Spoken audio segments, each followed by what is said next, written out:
আমার কথাগুলো শোনে না। 28 তারিখে আমাদের এখানে একটা জনসভা শুনে যাও সবাই, তাহলে সেই জনসভা হতাকালীন সেখানে এখানের নেতা নেত্রীও ছিলেন, ঠিক আছে, নেতাও ছিলেন, এখানে নেতাদের ভাষণও হয়েছে। আপনারা জানেন আমি তোমাদের কি বাক্য শিখিয়েছি, আপনাদের আমি বাক্য শিখিয়ে সৎ পথে চলবো, সৎভাবে জীবনযাপন সৎকর্ম করব এবং বাড়িতে বসে আমার মা বোনেরা যাতে 8 থেকে 10,000 টাকা রোজগার করতে পারে সেই ব্যবস্থা আমরা সারা পশ্চিমবঙ্গে করেছি। সাথে হচ্ছে আমাদের আশপাশে যে দেশগুলো আছে, যেমন ধরুন ঝাড়খণ্ড আমরা করেছি, কিন্তু আমরা কোনোদিন আজ পর্যন্ত 4 না পয়সা কার সাথে তুলিনি। যদি কেউ তুলে থাকে তাদের আমার জেল হাজত আমরা নিজেরা করে দেবো বলেছি। আমাদের ওপর নানা রকম এলিগেশন দেওয়া হয়েছিল এবং ওই দিনটা সারা পশ্চিমবঙ্গে এত উতল পাতল হয়েছে যে বন্ধু মিলন কল্যাণ কমিটির চেয়ারম্যান বাবলু সামন্ত এরকম কাজু কিশমিশের নিয়ে অ্যারেস্ট হয়েছেন, ঠিক আছে। এটা একটা গলত বার্তা গেছে। বন্ধু মিলন কল্যাণ কমিটির চেয়ারম্যান আমাদের কী শিখিয়েছে যে আমরা ভিক্ষা করে খাবো, কিন্তু কোনো মহিলার সাথে কিংবা কোনো মামুনের সাথে 4 আনা পোহা তুলব না। এবং সারা রাজ্যে আমাদের যেটুকু কাজ শুরু হয়েছে আমাদের আসলে স্টপ করতে হয়েছে, আর স্টপ করেছি। আগামী দিনে আমরা মৌন যুদ্ধ করব, যেমন আমরা কোনো রকম কোথাও কোনো এলিগেশন দেবো না। এখানের যে সরকার এখানকার যে প্রশাসন যেরকম ছানবিন করুক এবং করতে থাকবে, আমাদের কোনো অসুবিধা নেই, ঠিক আছে। সুন্দরভাবে ছানবিন করে আমরা প্রশাসনের সাথে মিশে এবং রাজ্যের সাথে মিশে কাজ করব। আর একটা কথা হচ্ছে আমরা আইনের পথে সবসময় থাকবো এবং আইন যেটা বলবে আমরা সেটাই করব।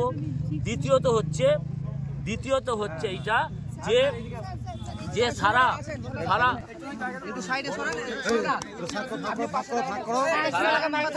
সারা পশ্চিমবঙ্গে আমাদের 1 crore মহিলা যাদের আমরা কাজ দিয়েছি করছি। আপনারা দেখেছেন সারা পশ্চিমবঙ্গের মধ্যে আমরা যেখানে মিটিং করেছি,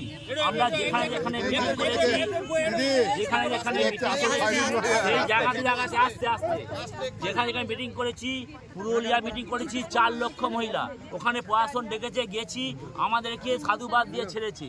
আমরা মালদা করেছি, 2.5 লক্ষ আমার মা মনে এসেছিলেন, তারা চা বিস্কুট খেতে আসেনি।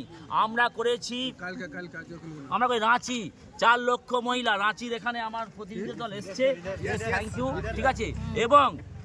এবং আমরা মহলার দিন থেকে আজ পর্যন্ত 44টা থেকে 45টা জনসভা করেছি। কোনো জনসভায় এখনো পর্যন্ত 1.5 থেকে 2 লাখ 3 লাখ 4 লাখ আমাদের মা বোনেরা এসছেন, এরা কিন্তু কেউ চা বিস্কুট খেতে আসেনি। বন্ধু মিলন কল্যাণগুলি 14 বছর যুদ্ধ করেছে, আজকে তার পরিচয়। আজ দেখুন আমরা আমাদের আমি বলি যে বাবলুদা যেটা করছে এটা আমাদের সবাই করা উচিত। সমাজ সেবা, এটা এক কথায় বলে সমাজ সেবা। আসল সমাজ সেবা কেউ করেনি, কেউ করে না। আপনার পরিচয় বলুন। আমাদের উকিল বাবু সোনা ভট্ট।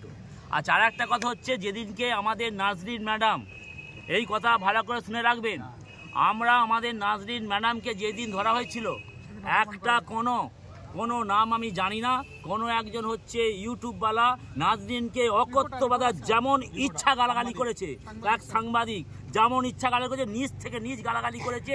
এটা কিন্তু আমরা কোনোদিনই ছেড়ে দেবো না।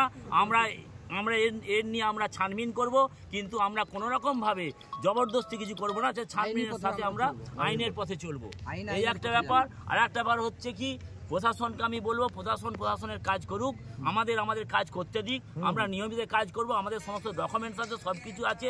এবং এটাকে একটাই কথা আমার ছিল, যেটা যারা গরিব হয়ে জন্ম করেছে, গরিব হয়ে মরতে দেবো না। বন্ধু মিলন কল্যাণ কমিটি আমরা সবাই জানেন সত্যর পথে চলবে, সৎভাবে জীবন করে সত্য কথা বলবে এবং সত্যভাবে বাড়িতে বসে কাজ করে 8 থেকে 10,000 টাকা রোজগার করবে। এটা কিন্তু সারা পৃথিবীতে, সারা ইন্ডিয়া করে ফেলেছি। অনেকে বলছে এত কাজ দেবে কি করে, অনেকে বলছে এটা তোমার ফর্মুলা, তাহলে এত মহিলা আসছে কি করে? লাখ লাখ অনেকের কথা হচ্ছে যেদিন ধরা পড়লাম, আমাদের যেদিকে আমাদেরকে ডাক করা, আমরা ধরা পড়িনি, আমাদের ডাক করানো হয়েছিল, ভিডিও ডাক করিয়ে আমাদের আটক করা হয়েছিল এবং ছানবিন করা হয়েছিল। সেই ছানবিনের প্রতিনিধিত্বে আমরা উত্তীর্ণ হয়েছি এবং আজকে আমরা আমাদের উকিল বাবুর দ্বারা এবং আমাদের যারা সবাই যারা আছে আমাদের পুরো আশীর্বাদ আছে, ঠিক আছে।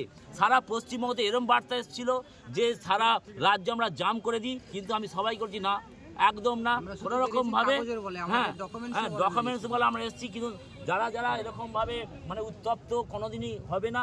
আমি তোমাদের এইটাই শিখিয়েছি, আমি আমার মহিলাদের মাতঙ্গিনী হাজরা তৈরি করেছি, আর পুরুষ যারা আছে বা ছেলে যারা তাদের আমি নেতাজি তৈরি করেছি।